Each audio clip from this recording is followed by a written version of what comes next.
हम जो पढ़ने जा रहे हैं बेटा, उसमें सबसे पहले पढ़ेंगे हम घनत्व, और इसको इंग्लिश में बोलते हैं बेटा डेंसिटी, और इसको डी से दर्शाते हैं। इंग्लिश में डेंसिटी बोलते हैं, कैसे घनत्व होता है, डी से इसको दर्शाते हैं। घनत्व क्या होता है आप थोड़ा समझिए। मान लें बेटा अपने पास ये दो पात्र हैं, ठीक है सर, एक में ये कण है और एक में ये कण है, और अगर हम पूछें आपसे कि आपको घनापन किसमें ज्यादा लग रहा है, कौन ज्यादा घना है, क्यों? आयतन लगभग दोनों के कैसे बराबर, दोनों बराबर आकार के क्या है, पात्र हैं, आयतन दोनों का बराबर है। लेकिन अगर हम बात करें पदार्थ की मात्रा किसमें ज्यादा है, तो आप कहोगे पदार्थ की मात्रा इसमें ज्यादा है और इसमें कम।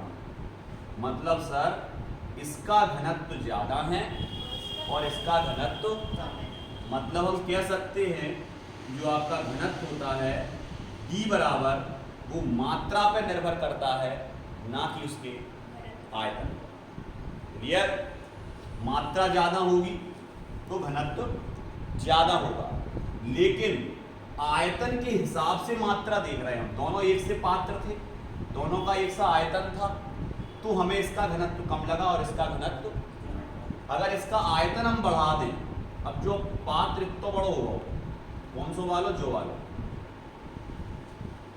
जो इतना ही सा है, लेकिन ये वाला पात्र बड़ा हो गया, ये इतना सा ही पात्र है, और ये वाला पात्र बहुत बड़ा हो गया, तो अब ये कण कहाँ चले जाएंगे एक दूसरे से।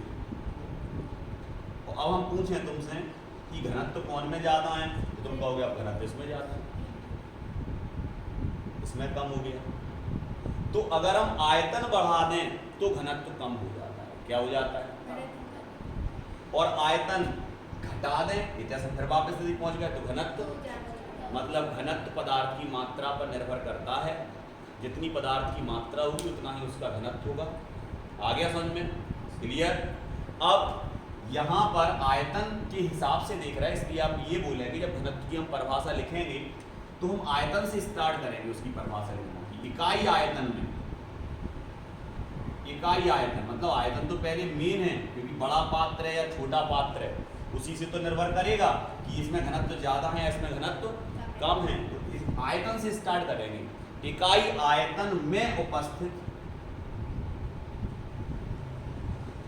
पदार्थ की मात्रा को ही, पदार्थ की मात्रा को ही उसका घनत्व कहते हैं। क्या कहते हैं बेटा, उसका क्या कहते हैं, इकाई आयतन में उपस्थित पदार्थ की मात्रा उसका घनत्व कहते हैं, और इसे D से दर्शाते हैं। कैसे दर्शाते हैं? और D किसके बराबर होता है बेटा, D बराबर होता है m/v। अगर द्रव्यमान बढ़ेगा तो घनत्व बढ़ेगा, आयतन बढ़ेगा तो घनत्व घटेगा, तो घनत्व घटेगा। क्लियर? अब बात करते हैं इसके मात्रक की, इसका मात्रक क्या होता है सर। तो हमें पता है सर कि D बराबर अगर हम बात करें तो m द्रव्यमान है और v आयतन है, और सर द्रव्यमान काय में नापा जाता है, किलोग्राम। क्लियर? और आयतन की बात करें तो आयतन होता है लंबाई गुणित चौड़ाई गुणित ऊंचाई, यही होता है लंबाई गुणित चौड़ाई गुणित ऊंचाई। अगर हम बात करें लंबाई काय में नाप रहे हैं आप, मीटर में, चौड़ाई भी मीटर में, ऊंचाई भी, तो ये हो गया मीटर का क्यूब। मीटर पे घात कितनी चली जाएगी, 3। तो हम इसको ऐसे लिख सकते, ऊपर आएगा किलोग्राम और नीचे आएगा मीटर की घात 3 आ जाएगी। अब ऊपर जाएगी तो इस घात को माइनस में बदल देंगे, तो ये हो जाएगा -3। तो ये काय की इकाई आ गई, घनत्व किसकी इकाई आ गई। तो अगर कोई पूछता है आपसे घनत्व की इकाई, किलोग्राम मीटर -3। क्लियर? ये किसकी इकाई आ गई, घनत्व। अच्छे से आ गया सबको घनत्व समझ में? ठीक। इसके बाद अब हम पुनः स्टार्ट करते हैं दूसरा टॉपिक, जिसमें है आपका द्रव्यमान। और द्रव्यमान हमें इसलिए समझ में आ जाएगा क्योंकि आपने अभी हमें बताया था जब हम D बराबर m/v पढ़ रहे थे, है ना। तो अगर हम बात करें फिर से वही हमने दो पात्र लिए और उन दोनों पात्रों में अगर हम बात करें कि एक में पदार्थ ये है और एक में पदार्थ ये है और आपसे पूछे किसका द्रव्यमान ज्यादा होगा तो आप कहोगे इसका। क्यों? क्योंकि इसमें पदार्थ ज्यादा है। तो जिसमें पदार्थ की मात्रा ज्यादा होती है उसका द्रव्यमान ज्यादा होता है, जिसमें पदार्थ की मात्रा कम होती है उसका द्रव्यमान कम होता है। तो हम कह सकते हैं पदार्थ की मात्रा ही उसका उस पदार्थ का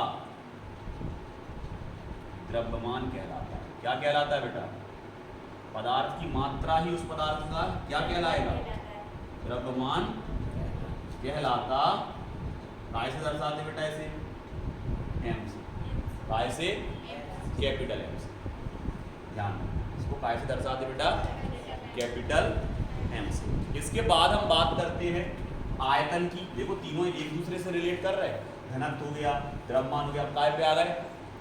आयतन। आयतन क्या होगा बेटा? आयतन होता है पदार्थ द्वारा घेरा गया स्थान। जैसे मान लें हम आपसे ये कहें कि बेटा ये बोतल है और ये मोबाइल है, तो इसमें आयतन किसका ज़्यादा होगा? बोतल का। क्यों? क्योंकि सर ये ज़्यादा जगह घेर रही और ये कम जगह घेर रहा, और अगर इसकी जगह ये मार्कर ले रहा तो ये सबसे कम जगह घेरेगा, है ना। तो किस पे निर्भर कर रहा है कि वो कितना स्थान घेर रहा है। आ गया समझ में? तो अगर हम बात करें कि आयतन क्या होगा तो आयतन की परिभाषा क्या होगी? तो आप लिखोगे पदार्थ द्वारा, हाँ पदार्थ द्वारा बेटा घेरे गए स्थान को ही उस पदार्थ का, बिल्कुल उस पदार्थ का आयतन। क्लियर? इसे काय से दर्शाते? तीन चीजें आपने पढ़ी और तीनों में क्या संबंध होता है ये भी आपको पता है। संबंध जो तीनों चीजें पढ़ लें और तीनों में संबंध जो ही हो D बराबर m/। क्लियर?